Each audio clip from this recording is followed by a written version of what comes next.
All right, let's see if we can make a little bit of money with these Week 14 best bets. Now 3 games over 500, 25, 22, and 1 on the best bets. So hasn't been a great year, but there's still time to make it a great year. Hopefully we can start this week. There's 3 games on the slate that I'm involved in. I'd like to go through them now quickly. Starting with the Houston Texans traveling to Jacksonville to face their division rival Jaguars. Houston, a 5-point favorite on BETDAQ, and I do like the Texans here. Listen, I realize Jacksonville won last week, and I know Houston not particularly explosive offensively. I do think that's what Jaguar bettors are looking at here. They say, well, the Texans not good enough on offense to put this one away. Maybe Jacksonville will hang around, and it's at home. After all, the Jaguars erased a 21-3 halftime deficit last week to win at home. But you know what? I saw that game, and I don't know. A little bit flukish there. The Jaguars producing 2 defensive touchdowns. Their offense was unable to move the ball against a New York defense that came into the game ranked 31st in yards allowed. But of course, that's par for the course for this Jaguars offense. The Jags 31st in both yards per game and points per game. Only the Oakland Raiders have been worse on the offensive side of the ball this season. And even though Houston has been vulnerable in the secondary, they're very good up front on defense. Of course, they feature the NFL's best defensive player in J.J. Watt. And the Jaguars have had real problems on the offensive line this season.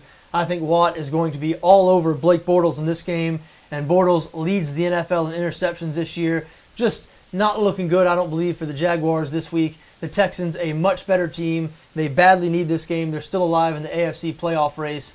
The Jags, of course, have won just twice all season. I don't think they're going to win their 3rd game this Sunday. I do like the Texans, -5 on the road. Next game I'd like to talk about, the Cincinnati Bengals hosting the Pittsburgh Steelers.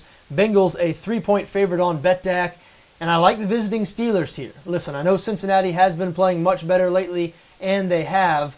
But you look at these 2 teams, both teams mediocre on the defensive side of the ball, even though Pittsburgh healthier on defense right now than they have been since September.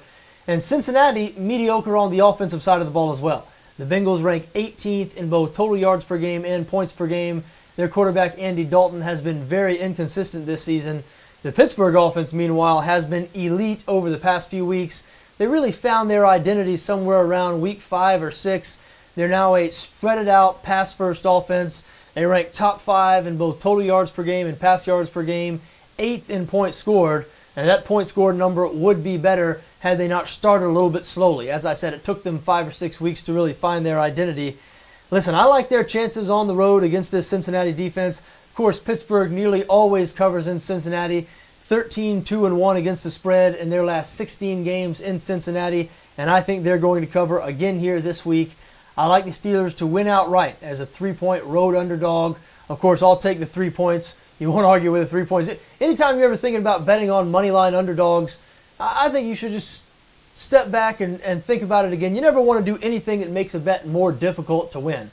That means moneyline underdogs, parlays, teasers, anything where a lot of stuff has to happen or something a little bit unusual has to happen in the case of a moneyline underdog. You might want to stay away from those type of things. Anyway, there's some unsolicited advice, but I do like Pittsburgh +3 on the road this week. Final game I'm involved in this Week 14. The Kansas City Chiefs going on the road to face the Arizona Cardinals. The Chiefs just a 1-point favorite. This a must-win game for both teams. Chiefs have lost 2 straight. They now sit at 7-5, clinging to life in the AFC playoff race. The Cardinals have now lost 2 straight, still 9-3 with a 1-game lead in the NFC West.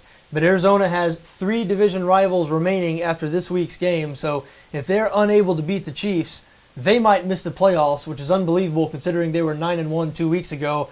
But you know what? I don't think Arizona is going to be able to beat the Chiefs today. This Cardinals offense has been terrible ever since they lost starting quarterback Carson Palmer 4 weeks ago.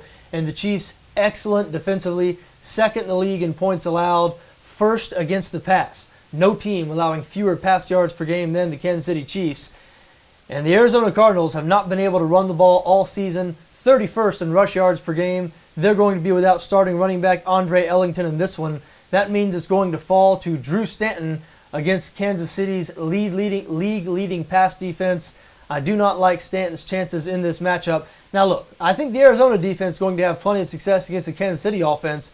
Expect a real low-scoring game here. I lean towards the under, even though the total below 40. 39.5, the total on BETDAQ, and I lean towards the under there. But the bet I like a little bit more, Kansas City -1. Just think the Chiefs are better than the Arizona Cardinals right now. Arizona's had real problems on offense since losing Carson Palmer. A must-win game for both teams. I do think it's going to be low-scoring and rather tight, but I have more faith in the Chiefs' offense. I do like them as a 1-point road favorite. There you have it. Those are my 3 games this Week 14. I like Houston -5 in Jacksonville. I like Pittsburgh +3 in Cincinnati, and Kansas City -1 on the road in Arizona. 3 road teams. Hopefully they all work out for me. I wish you best of luck in whatever you decide to do in this Week 14, just so long as your interests don't conflict with my interests.